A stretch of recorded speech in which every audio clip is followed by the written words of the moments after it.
દેશ આજે artificial intelligence એઆઈની શક્તિથી ભવિષ્યની સુખ અને સગવડોની નવી શક્યતાઓ ઊભું કરી રહ્યું છે. ત્યારે તાજેતરમાં યોજાયેલી એઆઈ ઇમ્પેક્ટ સમિટમાં ગુજરાતે પોતાની આગવી છાપ છોડી છે અને આઈઆઈટી ગાંધીનગરના એઆરસી કમાન્ડ સેન્ટર મારફતે જળવાયુ પરિવર્તનના પૂર્વાનુમાનને વૈજ્ઞાનિક દ્રષ્ટિકોણથી સમજાવવામાં આવ્યું. સાથે જ એઆઈ આધારિત ટેકનોલોજી અને મેડિકલ ક્ષેત્રના ઘણા મોડેલ્સ પણ રજૂ કરવામાં આવ્યા. ત્યારે ચાલો જોઈએ ખાસ રિપોર્ટ કે જેમાં એઆઈ માત્ર કલ્પના નહીં પરંતુ હકીકત બનીને નવી દિશા બતાવી રહ્યું છે.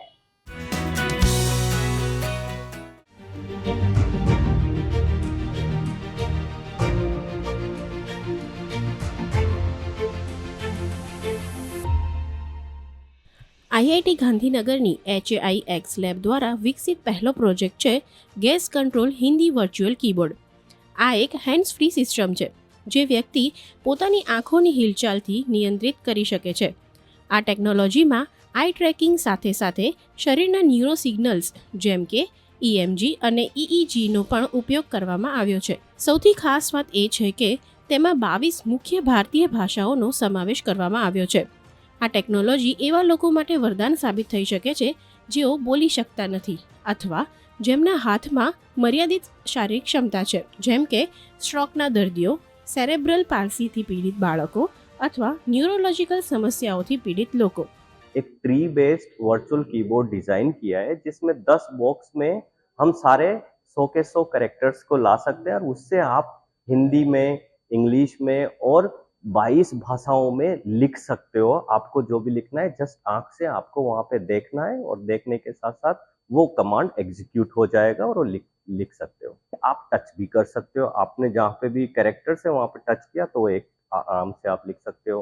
उसके बाद हमने उसमें आई ट्रैकिंग के साथ साथ हमने उसमें EMG सिग्नल क्या होता है, जैसे आप हाथ में मसल्स होते हैं तो मसल्स में आपने ओपन किया, क्लोज किया, ये डिटेक्ट हो गया, उसके थ्रू आप कंट्रोल कर सकते हो. બીજો પ્રોજેક્ટ છે multi modal smart elevator system. આ માત્ર એક લિફ્ટ નથી પરંતુ સમાવેશી બુનિયાદી ઢાંચાની નવી વ્યાખ્યા છે. આ સ્માર્ટ એલિવેટર ટચ સાથે સાથે અવાજ જેવા કે હિન્દી, ગુજરાતી અને અંગ્રેજી અને આંખોના ઇશારાઓથી પણ સંચાલિત કરી શકાય છે. 4th ફ્લોર, 7મો માળ. આ ખાસ કરીને દ્રષ્ટિબાધિત અને શારીરિક રીતે અસક્ષમ વ્યક્તિઓ માટે અત્યંત ઉપયોગી છે. આનાથી લિફ્ટનો ઉપયોગ વધુ સુરક્ષિત, સરળ અને સ્વતંત્ર રીતે કરી શકાશે. मॉड्यूलर कंट्रोलर बनाया है, उसमें हमने अभी 3 भाषाओं को इंक्लूड किया है, गुजराती भाषा, हिंदी और इंग्लिश लैंग्वेज. और इसमें आप बोल सकते हो कि मुझे कौन से फ्लोर पे जाना है एंड वॉइस के बेसिस पे लिफ्ट आपको उस फ्लोर पे ले जाएगी. ભારતના શહેરો આજે વધતા પૂરના જોખમ, અતિશય વરસાદ અને જળવાયુ પરિવર્તનની પડકારોનો સામનો કરી રહ્યા છે. આવા સમયમાં આઈઆઈટી ગાંધીનગરે એઆઈ ઇમ્પેક્ટ સમિટમાં પોતાનું AI resilience and command centre એટલે કે ARC રજૂ કર્યું હતું.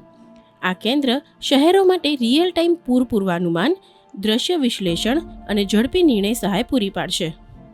ડેશબોર્ડ ઉપર ડેમમાં કયા પ્રકારની તૂટફૂટ થશે, તો કયા પ્રકારે પાછળ ડાઉનસ્ટ્રીમની અંદર પાણી વહેતું થશે, કેટલા સમયની અંદર પાણી ક્યાં પહોંચશે, એના કારણે શું શું પ્રભાવિત થશે, કેટલો વિસ્તાર, કેટલી ઊંડાઈ સાથે કેટલા લોકો એનાથી પ્રભાવિત થશે અને એને સલામત સ્થળે ખસેડવા હોય તો આપણી પાસે કેટલા સલામત સ્થળો નજીકમાં છે.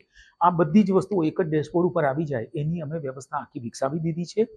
અમે લગભગ અત્યાર સુધીમાં 20 ડેમ એ આની અંદર ડેમ બ્રેક એનાલિસિસ કરી એને પ્રોપરલી કેલિબ્રેટ કરી અને અમે ડેમ ઓથોરિટીઝને બતાવી દીધા છે. આઈઆઈટી ગાંધીનગર રિસર્ચ પાર્કમાં સ્થાપિત આ કેન્દ્ર પ્રતિક્રિયાત્મક આપત્તિ વ્યવસ્થાપનથી આગળ વધીને ડેટા સંચાલિત જળવાયુ જોખમ વ્યવસ્થાપનની દિશામાં કામ કરશે. ઝડપી સિમ્યુલેશન અને લાઈવ ઇન્ટેલિજન્સ દ્વારા ભારે વરસાદ દરમિયાન પ્રતિક્રિયા સમય ઘટશે, જેથી આર્થિક નુકસાન ઓછું થશે અને સંવેદનશીલ સમુદાયોને વધુ સારી સુરક્ષા મળશે. अब आपने देखा कि यहाँ पर बाढ़ है, यहाँ पर पानी इकट्ठा है और आप इस शहर के लिए कंट्रीब्यूट करना चाहते हैं, तो हमने एक डिसीजन सपोर्ट सिस्टम बनाया. आप उस टूल पर जाइए, आपको अपना नाम, फोन नंबर कुछ नहीं डालना है अगर आपको प्रिवेसी की चिंता है, पर आप उस लोकेशन की एक फोटो डाल सकते हैं, फोटो नहीं भी डाल सकते हैं, बट वो आपकी जो लोकेशन है उसको लॉक करके हमारे डैशबोर्ड में इंफॉर्मेशन भेज देगा कि इस कोऑर्डिनेट पर एक व्यक्ति इतना पानी रिपोर्ट कर रहा है और वो डैशबोर्ड के अंदर आएगा, वो हमारे मॉडल्स को ट्रेन करेगा। अगर वो सिवियरिटी हाई है तो वो एक अलर्ट इशू करेगा। तो आपका decision plus action is combined because of this data channel. ARC centre શહેરોને એક ઇન્ટરકનેક્ટેડ સિસ્ટમ તરીકે જુએ છે, જ્યાં પાણી, પરિવહન, ઇન્ફ્રાસ્ટ્રક્ચર અને સમુદાય એકબીજા સાથે જોડાયેલા છે. આ પહેલ વિકસિત ભારત 2047ના વિઝન સાથે પણ જોડાયેલી છે, જ્યાં શહેરો માત્ર સ્માર્ટ નહીં પરંતુ રેઝિલિયન્ટ અને સસ્ટેનેબલ હોય. IIT ગાંધીનગરનો આ પ્રયાસ દર્શાવે છે કે જ્યારે ટેકનોલોજીનો ઉદ્દેશ માનવ કલ્યાણનો હોય તો નવીનતા સમાજમાં વાસ્તવિક બદલાવ લાવી શકે છે. લક્ષ્મણ રાજપૂત સાથે ગાંધીનગરથી સુમન બોરાણાનો રિપોર્ટ.